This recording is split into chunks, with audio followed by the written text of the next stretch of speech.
नमस्कार दोस्तों। मैंने एक पोस्ट डाली थी पिछले कुछ दिनों पहले और उसमें मैंने लिखा था कि देश का अगला प्रधानमंत्री कोई दलित होगा।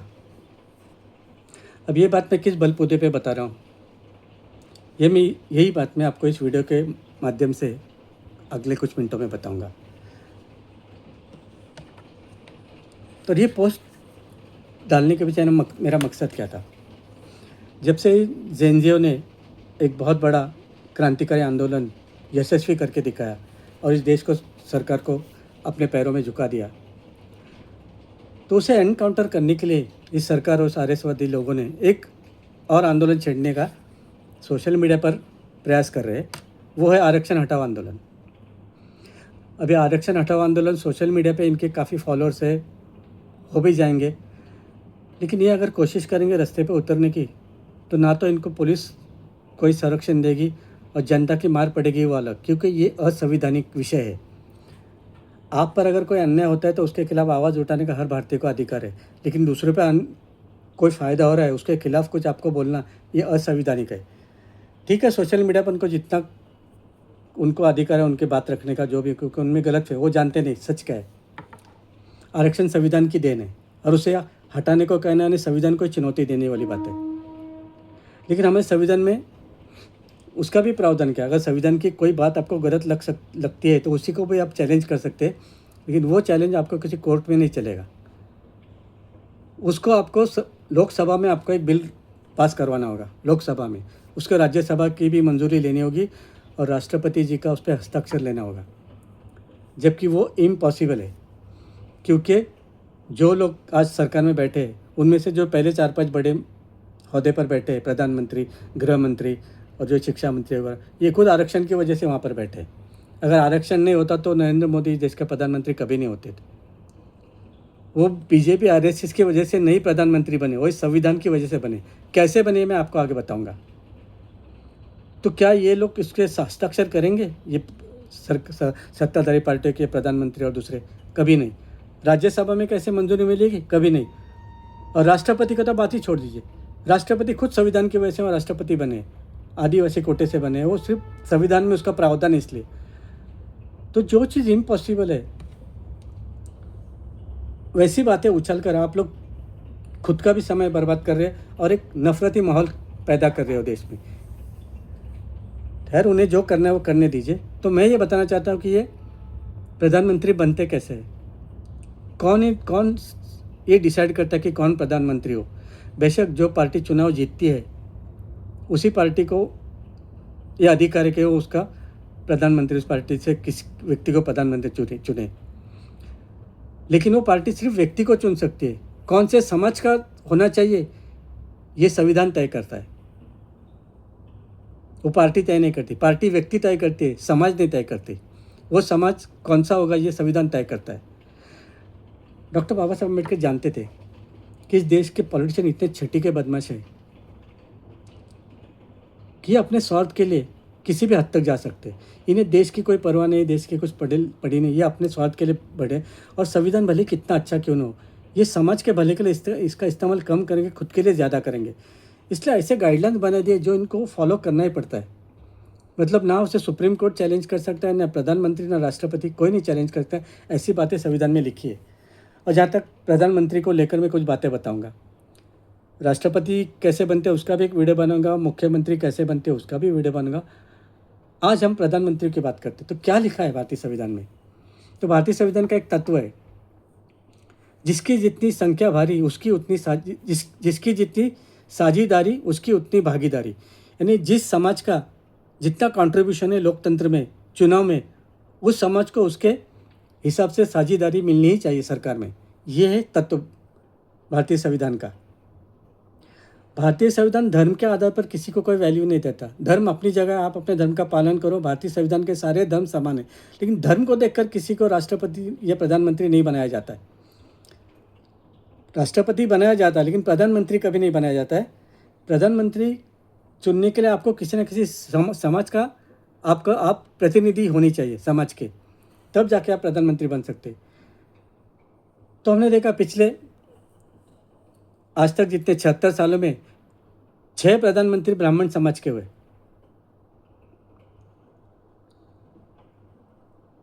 4 प्रधानमंत्री राजपूत समाज से हुए, 2 प्रधानमंत्री ओबीसी समाज से हुए और 1 जाट हुए, ये कुल मिलाकर 14 हुए। तो ये ब्राह्मण पहले 6 ब्राह्मण कैसे बने प्रधानमंत्री?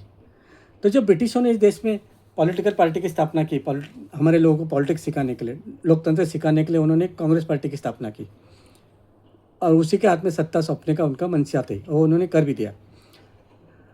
अब ब्रिटिशों का एक नियम था कि वे अनपढ़ लोगों को कभी पॉलिटिक्स में नहीं लेते थे, वो सिर्फ पढ़े लिखे को ही लेते थे। जैसे सरदार वल्लभ भाई पटेल और डॉक्टर बाबा साहेब अम्बेडकर और भी कुछ लोग थे, वो कोई ब्राह्मण नहीं थे, लेकिन फिर भी ब्रिटिश उनको पॉलिटिक्स में उन्हें प्रवेश दिया था क्योंकि वो पढ़े लिखे थे। तो अनपढ़ों को ब्रिटिश पॉलिटिक्स में नहीं लेते। तो कांग्रेस पार्टी जो शुरुआत में सारे ब्राह्मण ही होते, सारे 80% तो ब्राह्मण ही थे। जब ब्रिटिशों ने आज़ादी कांग्रेस के हाथ में दी तो जाहिर सी बात है नेहरू एक ब्राह्मण के हाथ में इस देश का प्रधानमंत्री पद सौंपा गया। वो असंवैधानिक सरकार थी, वो कोई चुनी हुई सरकार नहीं थी। 1947 से लेकर 1952 तक ये 5 साल की जो नेहरू की सरकार थी वो संवैधानिक सरकार नहीं थी, वो एक केयर टेकर गवर्नमेंट थी। उन्हें लोगों ने चुनकर नहीं दिया था। लेकिन जब 52 में इलेक्शन हो गए तो नेहरू तब तक बहुत लोकप्रिय, उन्होंने अच्छे काम भी किए, भले केयर टेकर गवर्नमेंट उन्होंने अच्छे काम किए तो उनकी लोकप्रियता बढ़ गई और वही प्रधानमंत्री बन गए पहला इलेक्शन में। जब इनका देहांत हो गया, नेहरू जी का देहांत हो गया, नेहरू ब्राह्मण थे, तो लाल बहादुर शास्त्री इनको प्रधानमंत्री बनाया गया, वो भी ब्राह्मण थे। लाल बहादुर शास्त्री के देहांत के बाद इंदिरा गांधी जी को प्रधानमंत्री बनाया, वो भी ब्राह्मण थी। जब इंदिरा गांधी के काफ़ी 2-3 टर्म्स पूरे हो गए तब लोगों को तब तक इतने लोग पढ़े लिखे नहीं थे दूसरे समाज के, यानी राजपूत, जाट, ओबीसी, एससी, ये लोग ज़्यादा पढ़े लिखे नहीं थे। तो उनमें वो अवेयरनेस नहीं था कि हमारी भी इसमें साझेदारी है, हमारी भी भागीदारी होनी चाहिए, हमारी बड़ी साझेदारी, ये बात उन तक। लेकिन आस्ते आस्ते जैसे ही संविधान लागू हुआ, लोग पढ़ने लगे, लोगों में अवेयरनेस आने लगी तो उनकी आवाज़ भी उठने लगी। तो इंदिरा गांधी के समय में ये सारे विरोधियों ने ये करके इंदिरा गांधी की सरकार को इमरजेंसी के नाम पे हटा दिया। तो उस वक्त तो उनका एक ही ख्याल था कि non Congress government, non Congress prime minister. तो Morarji Desai non Congress prime minister थे, तो वो कांग्रेस के, वो फुटकर यहाँ आ गए, यहाँ नॉन कांग्रेसी बन गए, तो मोरारजी देसाई को बना दिया। वो मोरारजी देसाई भी ब्राह्मण ही थे। लेकिन जब ये जाटों को, दूसरे लोगों को पता चला कि नॉन कांग्रेसी है लेकिन है तो ब्राह्मण, हमारा अधिकार कहाँ है, हमारी भागीदारी कहाँ है, फिर उसका मुंह चुप करने के लिए कुछ महीनों के लिए वो चरण सिंह नाम एक जाट को प्रधानमंत्री बना दिया। जाट समझते थे, जाट समाज का भी बहुत बड़ा योगदान है लोकतंत्र में। सिर्फ 6 महीने के लिए या कुछ दिनों के लिए वो चरण सिंह बन गए। वो पढ़े लिखे भी नहीं थे, वो अनपढ़ तो थे, लेकिन वो संविधान में मौका मिले इसलिए जाट होने की हैसियत से उन्हें बनाया गया। फिर इंदिरा गांधी की सरकार गिर गई, फिर इंदिरा गांधी की सरकार आई। जब इंदिरा गांधी का देहांत हो गया तो राजीव गांधी की सरकार आ गई। अब राजीव गांधी की सरकार संवैधानिक तरीके से आई नहीं, संविधान के मूल्यों के तरीके से नहीं आई, लेकिन इंदिरा गांधी के निधन के बाद लोगों को पूरी सहानुभूति राजीव गांधी की तरफ हो गई। और जब कांग्रेस पार्टी राजीव गांधी को अध्यक्ष बनाया तो हमारा संविधान लोगों की भावनाओं को ज़्यादा अहमियत देता है। अगर लोग किसी का समर्थन करते हैं तो भले वो एलिजिबल हो ना हो, थोड़ी ढील दी जाती है। राजीव गांधी के पिता फिरोज गांधी ये पारसी थे, तो राजीव गांधी ना तो ब्राह्मण है, ना क्षत्रिय है, ना जाट है, ना ओबीसी है, ना एससी है, लेकिन क्योंकि सहानुभूति के बल पर उन्हें प्रधानमंत्री बनना मान लिया संविधान ने और वो प्रधानमंत्री बन गए। लेकिन फिर राजपूतों का खून खौलने लगा कि हम राजपूत इतना बड़ा कंट्रीब्यूट करते हैं हमारे देश के लिए और लोकतंत्र के, तो हमारा हिस्सा कहाँ है। फिर उन्हीं में से कांग्रेस पार्टी वाले गांधी नेहरू परिवार के अलावा किसी को प्राइम मिनिस्टर बनाते ही नहीं, ना कभी बनाएंगे, वो अपने परिवार के लोगों को बनाते। तो विश्वनाथ प्रताप सिंह को कौन बनाएगा? तो विश्वनाथ प्रताप सिंह ने एक अलग पार्टी बना ली, जनता दल। और ये सारे लोग तो कांग्रेस के विरुद्ध बीजेपी वो सब उनके साथ ज्वाइन हो गए और ये लोकप्रिय भी हो गए। सारे जाट, राजपूत, ओबीसी, इन सब लोगों ने विश्वनाथ प्रताप सिंह को समर्थन दिया और वो चुनकर भी आए। उनके नाम पे वो राष्ट्रीय मोर्चा जो जनता दल बीजेपी का था वो चुन के आया, और जाहिर सी बात है विश्वास प्रताप सिंह ये प्रधानमंत्री बन गए। देश के पहले नॉन ब्राह्मण एक राजपूत प्रधानमंत्री बन गए। मेरे सबसे पसंदीदा, मेरे सबसे जिनका मैं सबसे ज़्यादा आदर करता हूँ वो विश्वनाथ प्रताप सिंह जी है, जिन्हें मैं सबसे ज़्यादा मानता हूँ एक प्रधानमंत्री के तौर पे। खैर उनका राज तो सिर्फ 1.5-2 साल चला, लेकिन मेरी नज़र में सबसे श्रेष्ठ प्रधानमंत्री वही हुए। तो उनको हटाकर बाद में इन्होंने जो ये किया, हटा दिया, तो उनके तो 1.5 साल 2 साल भी पूरे नहीं हुए। तो क्या किया जाए, कुछ तो समय और दिया जाए। तो फिर और एक राजपूत चंद्रशेखर, उनको भी बना दिया कुछ दिन के लिए, ये कांग्रेस ने सपोर्ट करके, ये राजीव गांधी ने 6-7-8 महीने के लिए उनको भी बना दिया प्राइम मिनिस्टर, चंद्रशेखर को। और फिर राजीव गांधी के जो हत्या हो गई उसके बाद फिर देश में एक माहौल ही बदल गया। तो सारी सहानुभूति राजीव गांधी की जो धर्मपत्नी है सोनिया गांधी, उनकी तरफ हो गई। और सोनिया गांधी को सब लोग कहने का आप प्रधानमंत्री बनिए, जबकि सोनिया गांधी का प्रधानमंत्री बनना मुश्किल ही नहीं, नामुमकिन है। भारतीय संविधान वो भारतीय ही नहीं है, जिसका किसी भारतीय समाज का प्रतिनिधित्व नहीं करती है, तो उसे प्राइम मिनिस्टर बनना मुश्किल थी, नामुमकिन बात थी। ये बात लोगों ने किसी उनके जो लोग पढ़े लिखे उन्होंने बताया कि आप नहीं बन सकती। और उनके बच्चे उस वक्त बहुत छोटे थे, ये राहुल गांधी और प्रियंका गांधी बहुत छोटे थे।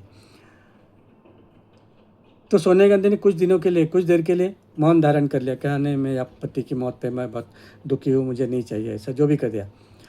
तो वो नरसिम्हा राव को बना दिया प्राइम मिनिस्टर। नरसिम्हा राव भी ब्राह्मण थे,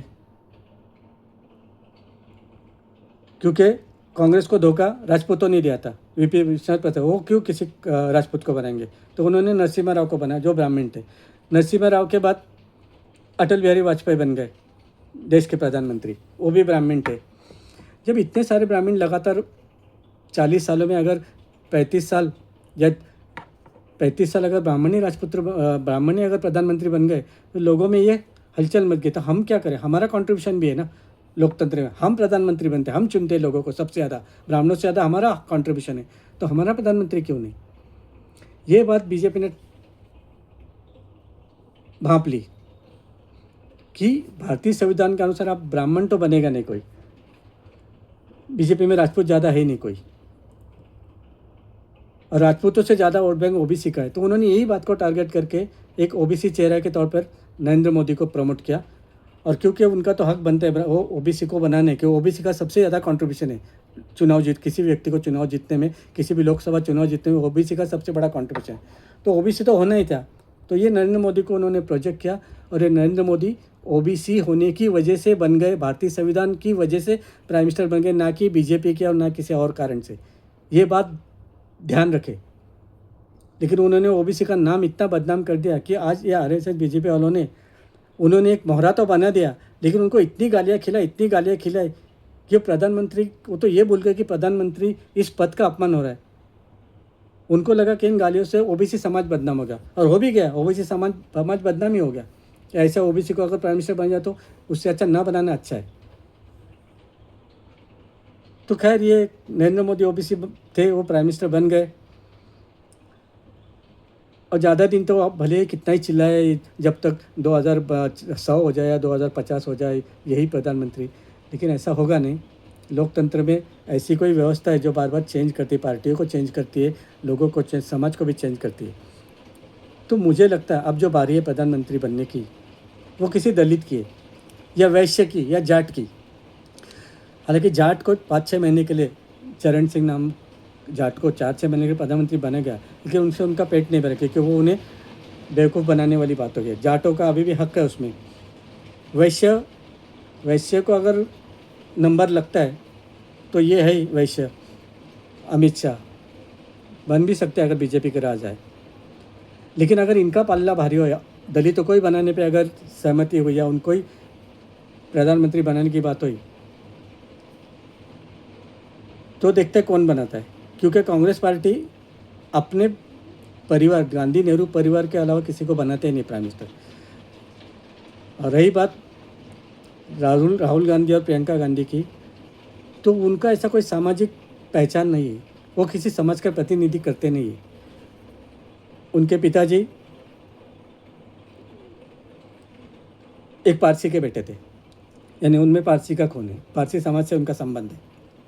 उनकी माताजी क्रिश्चियन भी है और दूसरे देश की भी है।